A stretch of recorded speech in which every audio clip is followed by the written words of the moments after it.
All right, my name is Rich Schmidt. We're here with Efren Loeza Garcia. It's April 12th, 2023. We're at Tualatin Estate Vineyard in Forest Grove. Efren, thank you so much for joining us today. The first question to ask to get you started is why wine or why viticulture? Why? Well, you know, when I was young, I was like around 14, 15 years. I was in Mexico working there. We didn't. My family didn't have any lands, but I was working with my uncles, helping them on the field, like agriculture labor with corn and beans and everything. So. What I first started when I was in Mexico is to study any type of agronomic or viticulturist. So in early 1979, my father, he went back to Mexico. So he talked to me about bringing me up here. I was trying not to come up here because I was at that time I liked to stay in Mexico and study there and work there. But he was so excited to bring me up here. So I got here in April 15, 1979. And the first work I was doing is cleaning or hand hoeing strawberries, on the strawberry field. And then I came up here at this property to work for 3 weeks. And I met the guy, David Foster. He was the vineyard manager at that time.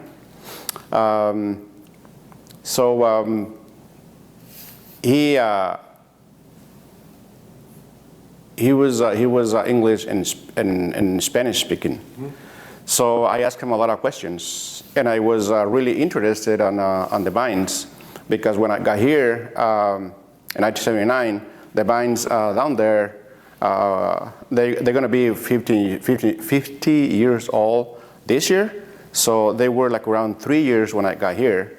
So David put me, to work on those young vines, removing extra shoots. So, and I was asking him questions about, how it's possible that, because he told me how he planted those, cuttings, on the ground, mm-hmm. and they were trying to grow, or they were growing. So I said, how do you do this, or how did those vines, grow like that? And he was too excited, and he goes, you ask a lot of questions, and I said, well, I like to work here.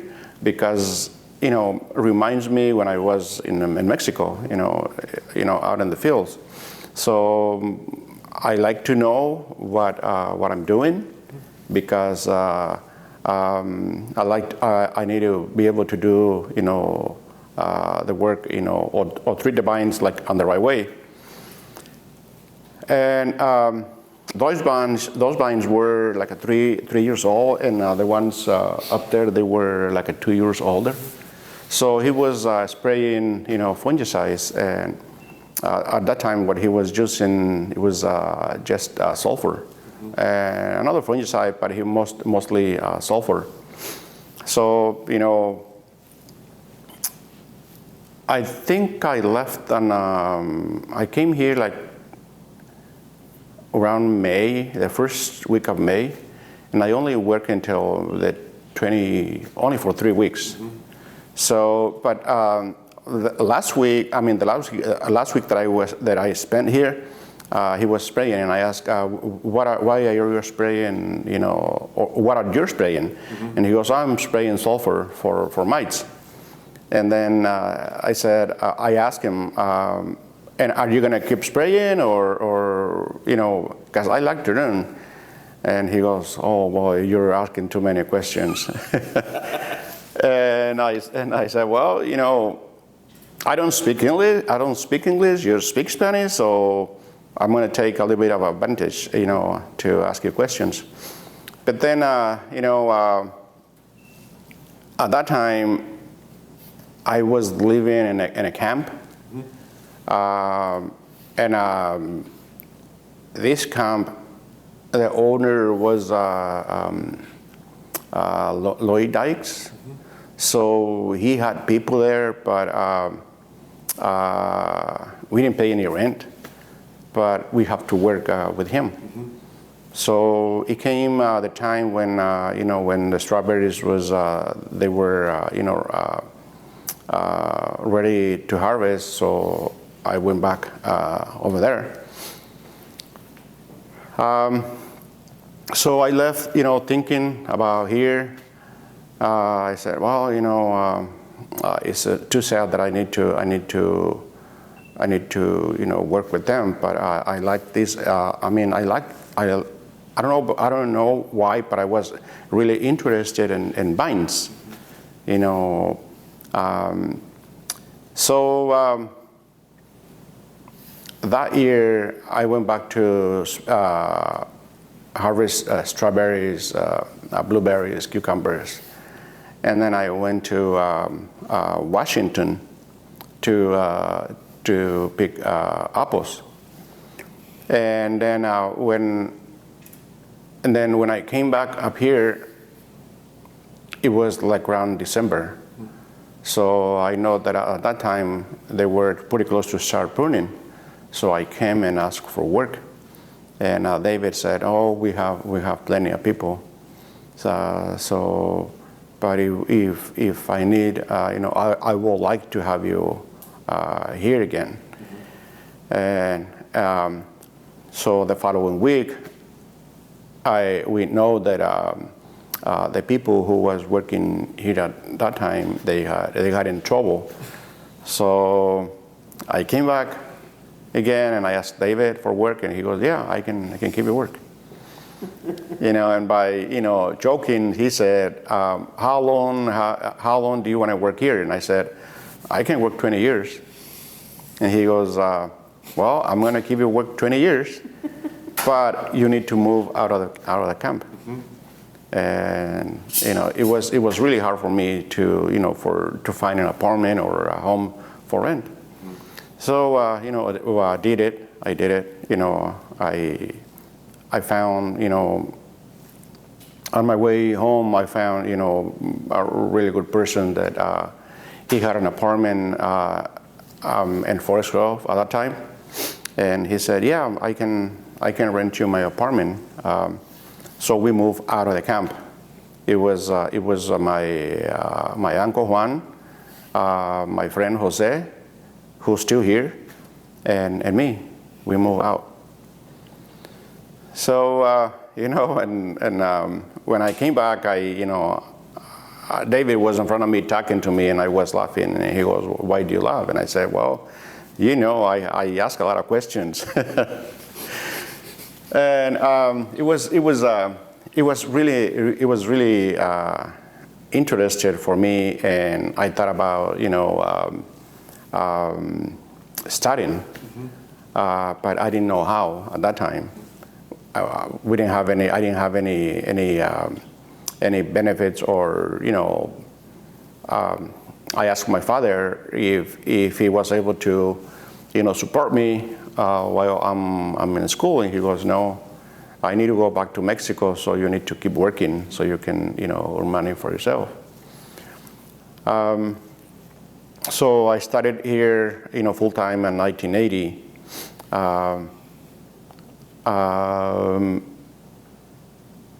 And then 1984, yeah, I I know it was an open position on the production. So I asked Bill Fuller if he can let me try, learn how to make wine. Mm-hmm. And he said, we need help. So the very first day, I thought that he was gonna, let me go because I made a mistake. The very first day, I was working on those filters, filtering wine or juice. I said, I call it. It was a filter. The name centrifuge. Mm-hmm. It was like a huge, like a round, really heavy, filter, and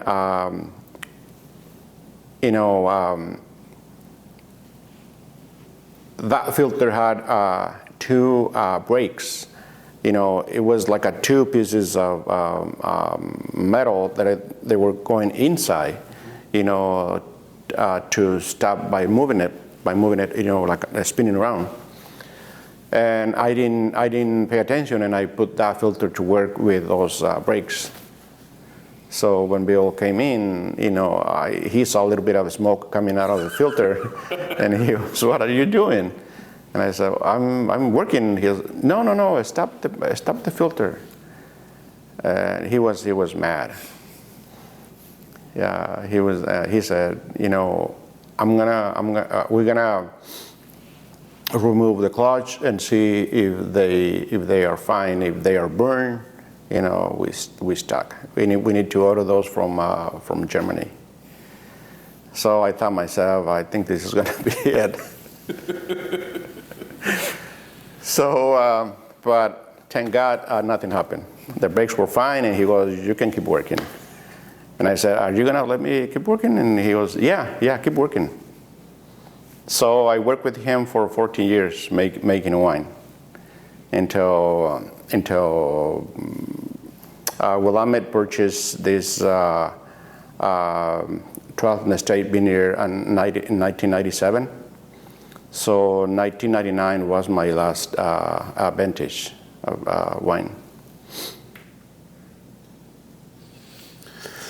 So I'm gonna get back to that in a moment, but I'm curious about, you mentioned something about the vines that interested you in the first place. You were working on strawberries and blueberries and other things like that, but vines interested you. So tell me about the kind of initial interest in viticulture and about starting to learn what needed to be done on an annual cycle in a vineyard.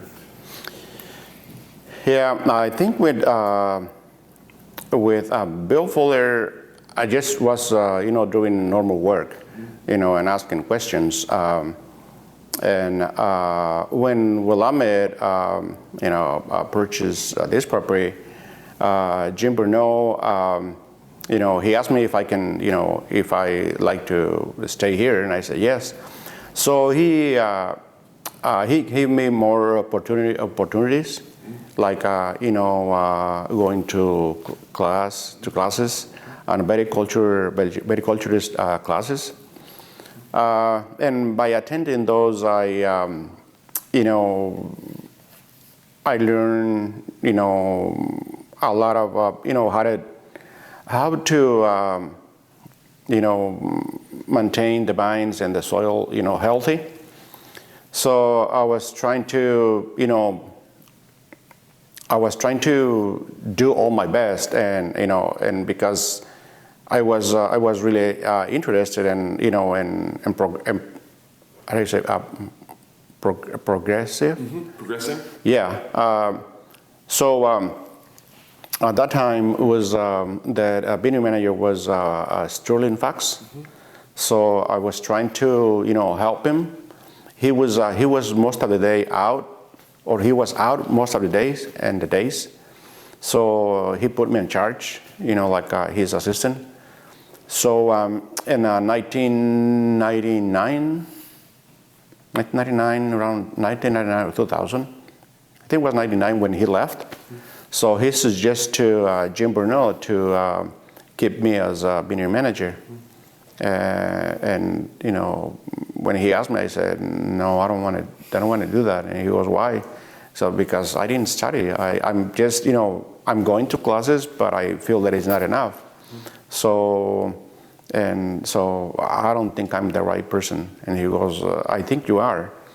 And it's truly, in fact, he said, yeah, you're ready. I can see it. I mean, you were doing everything when I was I was checking other vineyards, and you were here, so you're doing everything. So why don't you try? And I said, yeah, I can try. I can try for 1 year. So I started going to more classes more often. So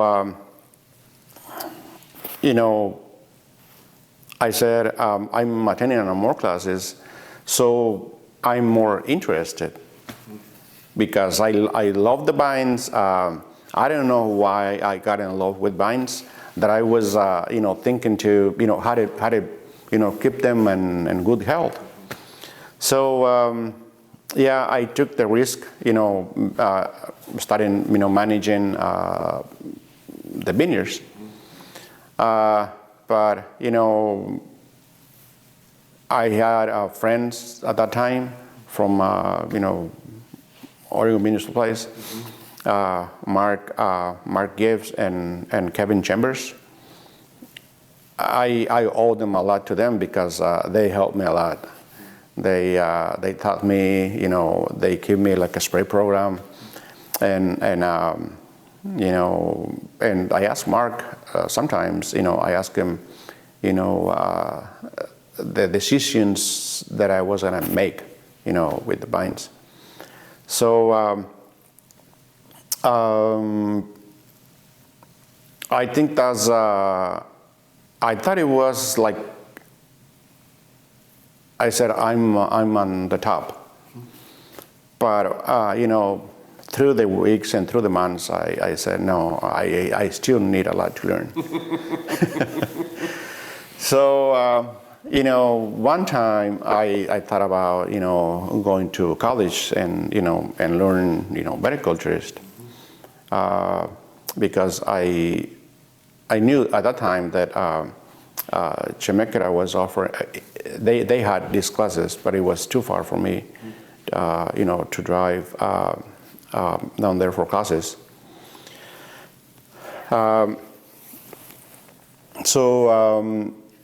I just I was fine just to going like like a 1 or 2 days classes, they still have them and I still go, but for the vines or for like everything is like technology, so you need to be updated, and tools and chemicals. So you need to be pretty close, and learning, how to keep going. So. I call it viticulturist, but I don't know if I'm right. But that's what I did. I said I want to learn.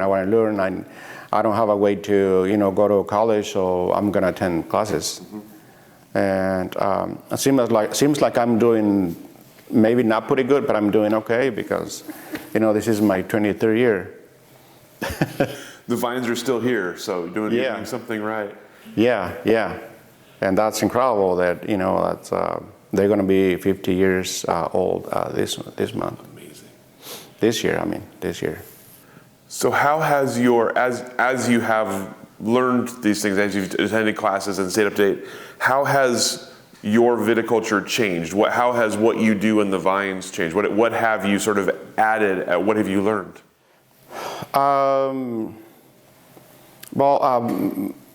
Things been changed a little bit, not too drastic, but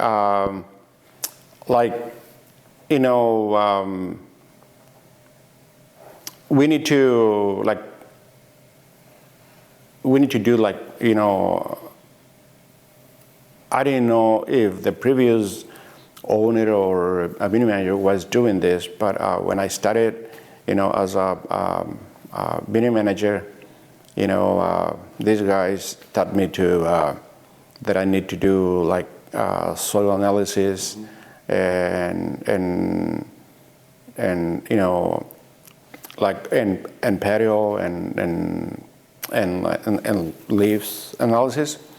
So you can add or spray nutrients on 3 different seasons of the year.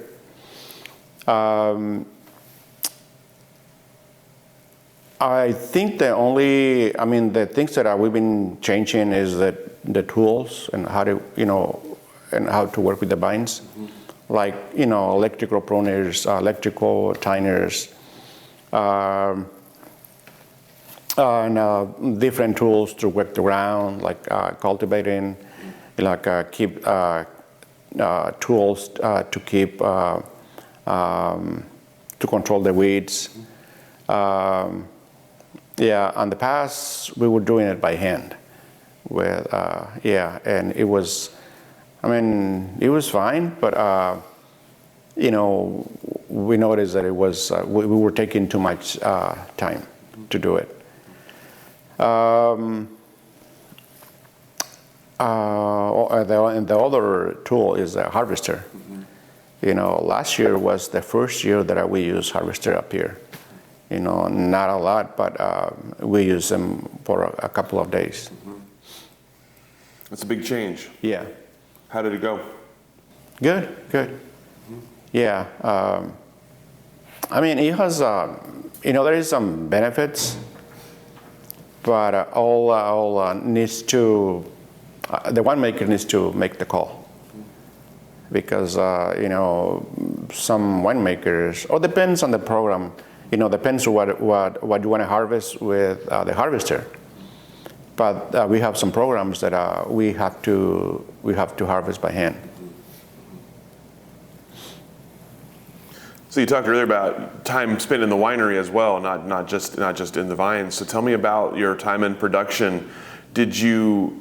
What did you like about working in the winery, and which do you prefer? Do you prefer being in the winery, or do you prefer being out in the vines? At that time, I feel blessed that I was able to work on both places. By working, making wine, I knew, how to grow, how to go, or how to do better work on the vines, because I knew that, why the winemaker was going to ask. So I think I pay more attention on what we do on the vines when I start making wine. I didn't make wine, myself, but I was like the winemaker assistant. I helped Bill Fuller, and he helped me a lot as well. What it was really hard for me is to do like a lab work. I didn't do that. I just was, I was helping crushing, during harvest, and then filtering juice and then wine, and then I think the last 2 years was 98, 99. I was in charge of the bottling line. So what Bill Fuller was doing, he left me like a note every morning, telling me what to do, and I was able to do it. I don't know, but I was. I feel lucky that I was able to. I didn't study viticulturist or how do you say enology. Yeah, but I was able to do it. Not 100%, but I was able to know how to the process. Tell me about, obviously, in all of those roles, you're also managing people, and you're still managing people today, you're managing your crews, managing your people. So tell me about learning how to do that, about being a manager of people, and of making sure that the work that needs to get done gets done. In the beginning, the first year, and after, before 2000, I was in charge of the crew here. Not the same as like the manager, but it was like a foreman. Mm-hmm. So what I learned, and I'm not too aggressive. I like to be friendly, and so the people who I had working here, I make them my friends. Mm-hmm. So I was able to tell them, if they need to work fast, if they don't, like at this time of year, I said, what we're doing, we need to keep this we need to keep doing this until a bad break. Mm-hmm. So don't run, just not too slow, but that's all we have for this month. So I create a really good group. So when Jim asked me to, or when he put me in charge of the vineyards, I had a really good group up here. Gosh, I still have people that they've been here longer than me, like 2 years. So they are. Right now they should be retired, but they like to keep working, so they still here. And it's not easy because to be.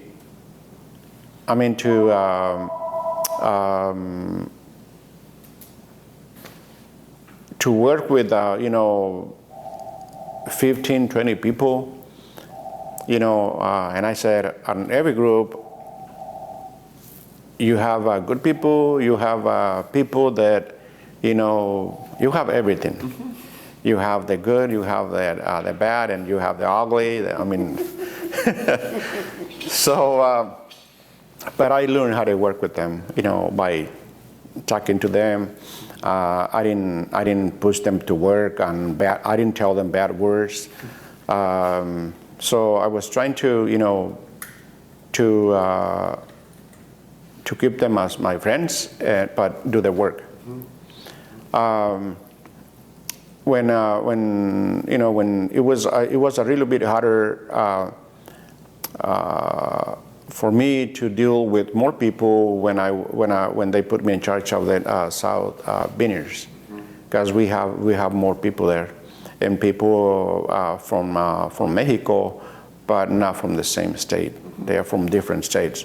So different state they have they even if they are from Mexico, they have a different like a different dialect. Yeah, and different attitude. So yeah, I've been dealing with everything. People fight each other, so you need to go and and talk to them, and make them stay.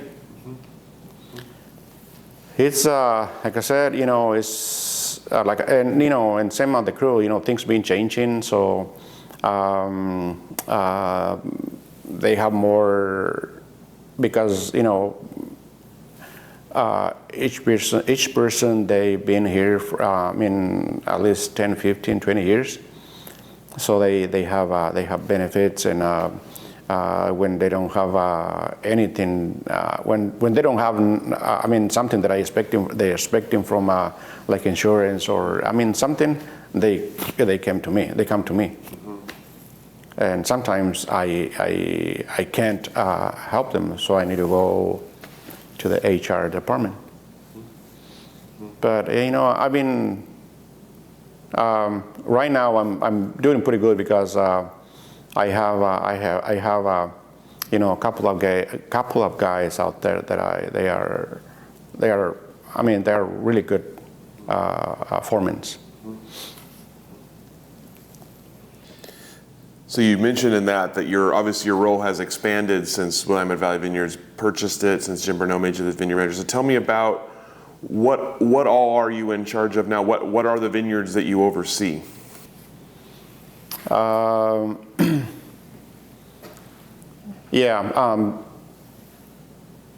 I'm going to tell you from that. When I started managing this vineyard. It's 170 acres. And then the second year, I thought I was thinking that it was gonna be it, and he goes no, I like to manage the other vineyards. So it was Willamette Valley Vineyards, and there was another vineyard. And West Salem. I think right now they have the name Witness Tree. Mm-hmm. Yeah, I don't remember the name at that time. Mm-hmm. But through the years we've been growing and planting new vineyards and leasing more vineyards. Like right now I have this property. I have. One at Dundee, two in West Salem, and two in Turner, like Willamette Valley Vineyards, and the new one, right on front. And we have another vineyard that it has our name, in Gaston. So. Right now, I started with 170 acres. Right now, I manage like 540, and we're still growing. So, from your perspective, then, how do you sort of handle that when a new vineyard comes under your purview? What do you need to know about it in order to manage it? How do you kind of learn a new vineyard? And I learn from others, from people who's been doing this, and also, I started, developing a new vineyard in West Salem, and I had a big help from the contractor, mm-hmm. because he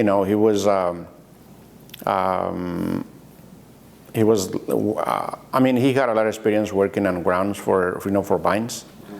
So I asked him for help, and that way I learned what do I need to do first, mm-hmm. Before we plant the vineyard. I've been having, a lot of problems because, we've been developed vineyards, that are,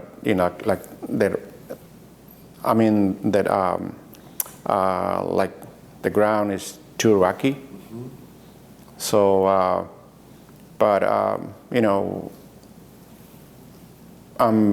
we did it, and we're still doing it, and I don't have any problems, like, thinking what to do, first. Mm-hmm. So for a vineyard that is already established, for example, say like Elton or like Witness Tree, when you take over, so how do you get to know the place? How do you get to know a vineyard before and figure out what it needs from you? Before we managed Elton with, I visited a couple of times with the winemaker. At that time was Forrest Glafke, the winemaker. So he took me to Elton Vineyard a couple of times, and he said, if we manage this vineyard, what will you change? What will you do? And I said, well, I think on the first season I won't do anything, but on the second, I think the first season will, I'll take, a time to think what to need to change, or if. But the way the way I see it, I have to change, much. The way they were working, we changed a little bit. And then the people who was there at that time, they didn't like how I was, proposed to work, so they left. But at that time I had enough people to to work that vineyard.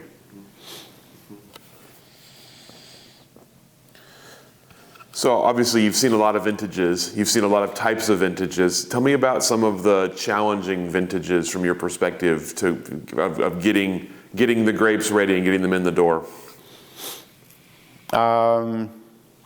I think every vintage is different, but I hope I can remember the right year. But it was really hard. It was during the growing season until maybe harvest. You spray today and it rains after 2 or 3 hours. So we had too many problems, or we have problems getting the fruit ripe. I think it was like 2011, 2013, right like that. Yeah, both of those years are ones we hear about a lot, so it could have been both. yeah. So, I've been running that. Like I say, this is my 23rd season. So, I think, you remember the really bad ones and the good ones. So I think those. I know we had more difficult years. Either to ripe the fruit or to do the harvest. Mm-hmm. Yeah, because there was on 2017. Yeah, at that time we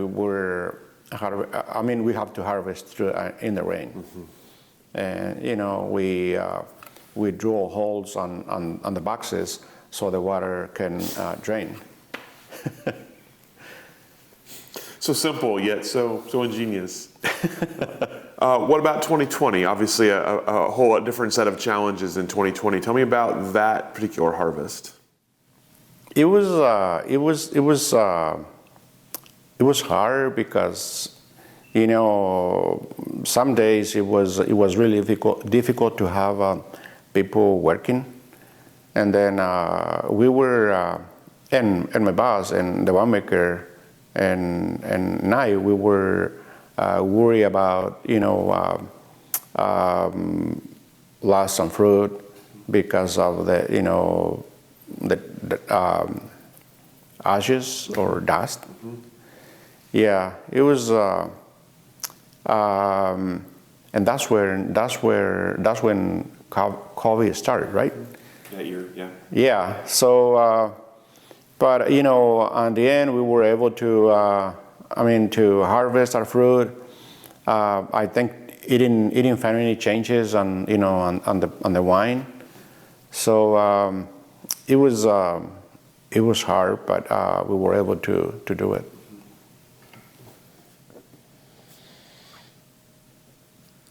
So obviously you mentioned that Willamette Vineyards is still growing, still expanding. Tell us what's kind of on the horizon. What are you, in addition to what you're already doing, what else are you looking at for sort of upcoming projects or upcoming things you'll be working on?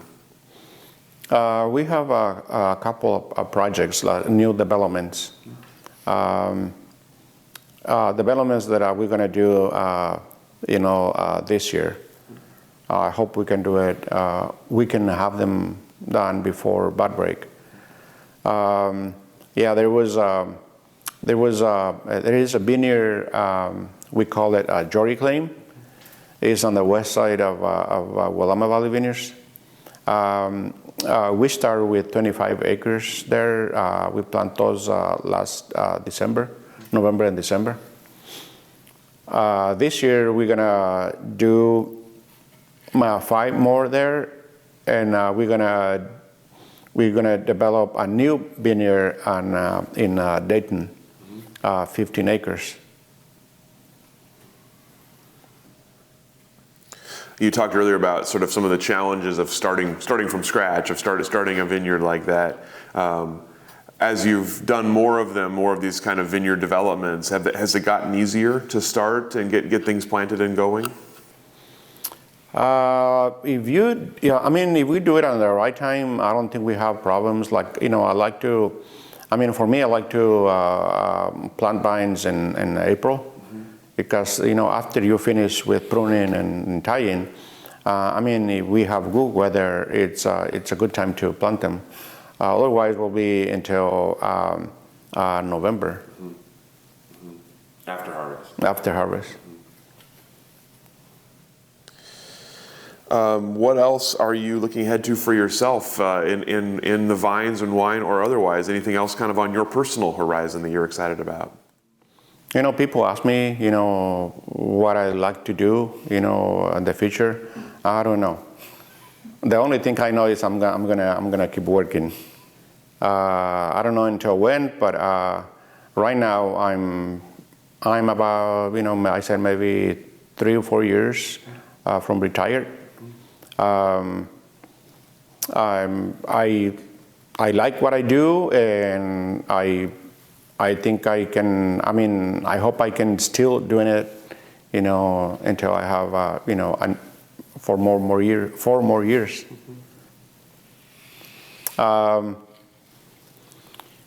My wife and I, thinking a little bit of, after we retire, we'd like to, spend more time with our family, because I have family in California and Texas, Chicago. People that I haven't seen them for 40 plus years. I said, maybe if we are in good health, maybe we can go, we can have time and visit our family. But I don't know. Right now I like to keep doing what I've been doing.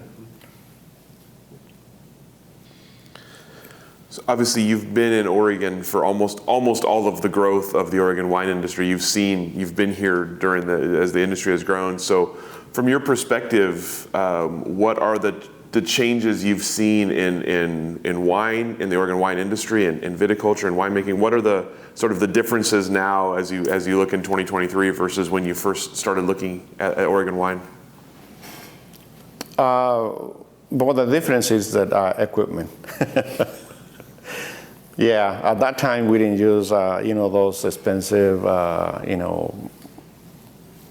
really expensive presses, or those huge tanks, or we were using. I don't have a photo, but I will admit they still have 2 of the presses that I use up here. One is a crusher. You do it by hand. We were putting 5 gallons bucket, one at a time, and do it by hand. And the other one is like a barrel with with a thing like you spin it, and a round thing goes down and press that grapes. Filters, it's a big change. And the way you move the wine from one tank to another, they use a different pumps. I don't remember what else they use. Yeah, but big changes on the equipment. I think the quality of wine, I think, is still the same. But I still like, when I drink wine, I like more. I like the wine that is the process. It's like old style. and that's what Bill Foley is doing. I mean, they still use those expensive equipment, but he tries to make his wine as an old style. And he's still making wine with the Willamette Valley Vineyards, is that right? Yeah. Yeah, that's amazing. Yeah, he left, but he came back as a winemaker. I don't know how he came back, but when he came back, the first 3 years, he made his wine up here, and we were working together. I mean, he was sending me, texts or emails, and what to do and the grapes until the wine was, ready. Just like old times. Yeah, yeah, and I asked him for a few favors. I like to, with him, I like to, make like a 10 barrels of Pinot Noir. I don't know if it's going to happen this season or the following season. I just hope that we have time to do it. Yeah, he said that he can do it. I mean, he said I can help you. And that's what people ask me, why, they said, why don't you do your own wine? I tried it one time and I didn't like it.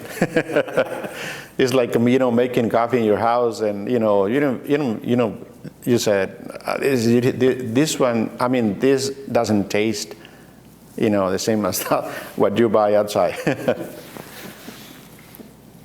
Yeah, only one time I made, it was like 10 gallons of Chardonnay and about 5 gallons of Pinot Noir. We drink it. We didn't throw it away. Well, hopefully this stuff is really good when you get to make it with Bill. That's exciting.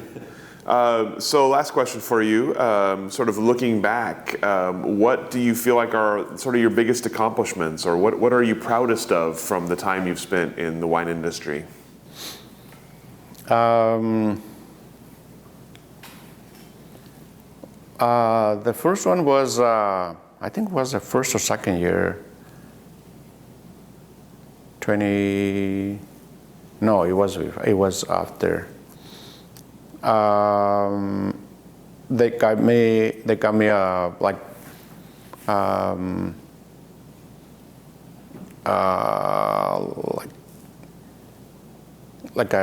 gift for the employee of the year. Is that at the symposium? No, it was at Willamette Valley Vineyards. Yeah. And then at symposium, they give me a trophy for that Vineyard excellence. Mm-hmm. Yeah. And I think earlier I had another one from for being sustainable. When you get something like that, what do you think about? How do you feel? I feel, proud because I didn't know, but that's when you notice that people, somebody's watching you.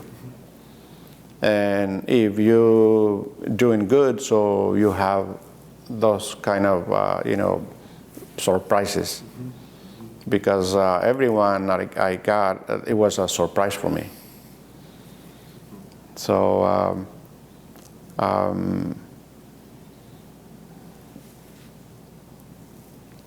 yeah, I think that's what I've been. as a recognition, how do you say? Recognition. Recognition. I think that's what I've been having. Yeah. All right. That's all the questions that I have for you. Anything that I didn't ask that I should have? Is there anything we didn't cover that you'd like to cover today? Well,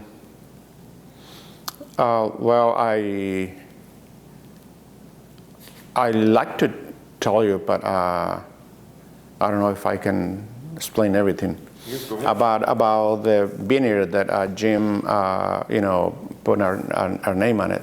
Oh, yeah, please tell us. And it was another, how do you say, another big trophy or big recognition, because one day he said, Efren, I'm gonna develop a vineyard with your name, because I need to appreciate what your family been doing for the company. And he knows what we went through, like around 2000. So I did all my best to help the company, and I did it. So he said, I'm gonna look for a place where we can have your vineyard. And I didn't have any idea where it was gonna be. So one day he asked me to drive with him, and we drove, by this place. And he goes, what do you think about, buying this property? And I said, yeah, I mean, you're gonna buy it, you're gonna pay for it, so it's up to you. But if you like the ground. And I said, not really, but if you buy it, I think we can plant it. But he didn't say anything about, having our name there. I thought that he was looking for another place. So he bought it, and he said, well, I'd like to plant this vineyard with unrooted vines, and this vineyard is going to have your name. And I said, okay. If it's going to have our name, why are you telling me that you want unrooted vines? And he said, oh, well, I like to do it because I like to, plant it like quickly. And I said, yeah, but it's going to take a long time to establish the vineyard. So, not to discuss a lot with him, I said, yeah, we can do that. So we plant 16 acres of Pinot Gris, unrooted. And his idea was to plant it all with Pinot Gris. And I said, if it's going to have our name, I like Pinot Noir.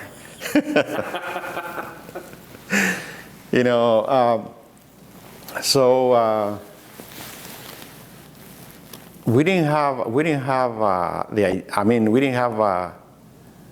the chance to buy Pinot grapes. So we made some cuttings. I think it was like 10 acres of Pinot Noir unrooted vines. We make the cuttings. But then, we ordered vines for another place that we didn't use them. So I said, I'm going to use them here. And, he just said, if we don't have another place, yeah, you can put them there. So we plant like 4 acres of Pomar, which I really like Pomar. And So the first vintage was 21.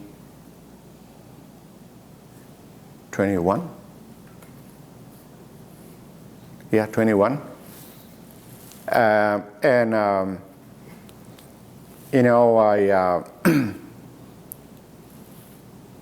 I was really, you know, paying attention on the Pinot Noir. I removed a little bit of fruit, and then we harvested. You know, the winemaker that was, you know, with us that year, he was pretty flexible with me, and he said, Efren, I think I'm gonna have you make the call when we're gonna harvest. I mean, all the fruit, not just there. And I said, okay. So I'm gonna check the fruit, and I'm gonna you know, be checking the bricks, and I'm gonna taste, you know, the fruit, and I'm gonna let you know. So one day in the morning, I was taking samples from Loeza Vineyard, and I said, hey, I think this fruit is ready. I have a sample. I need to know, you know, if the other nutrients are fine, but I think, you know, the flavor and the sugar, I think they are on, you know, for me, I think they are perfect. So I took the samples to the lab, and like around 4, he called me and said, you know, I have these numbers for these grapes, so I think they're fine. They are ready to be harvested. And I said, and he said, when can you harvest? And I said, I can do it tomorrow. And he goes, you have everything ready? And I said, yeah, I have boxes here. I have everything. And he said, well, do it tomorrow. So I was pretty, I convinced that I harvest that fruit at the right moment. So, and then, you know, after they crushed grapes and it got dry, so it got a little bit of alcohol, the winemaker started to tell me, you know, the wine from there right now is the best wine we have in the cellar. And, you know, we have, you know, I had like 3 winemakers. They taste this wine.